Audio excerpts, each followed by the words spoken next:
இன்னைக்கு பாத்தீங்கன்னா நெல்லையில காங்கிரஸ் மாவட்ட தலைவர் அங்க இருக்கின்ற அவர் கொலை செய்யப்படுகிறார். திரு ஜெயக்குமார் என்பவர் மர்மமான முறையிலே அவர் எரிந்த நிலையிலே கொலை செய்யப்படுகிறார். இதுவரைக்கும் கண்டுபிடிக்க முடியல. திமுக கூட்டணியில் அங்க வைக்கின்ற காங்கிரஸ் ஒரு மாவட்ட தலைவர் அவர் கொலை செய்யப்படுகிறார். இன்னும் குற்றவாளியை கண்டுபிடிக்க முடியல.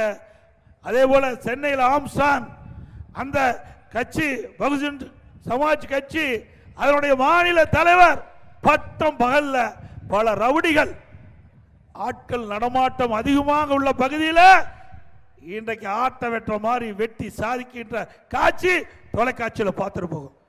இப்படி குற்றவாளிகள் காவல்துறை கண்டு அச்சப்படுகின்ற நிலை மாறிவிட்டது.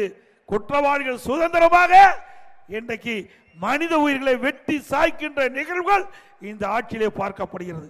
இப்படிப்பட்ட ஆட்சி தேவையா?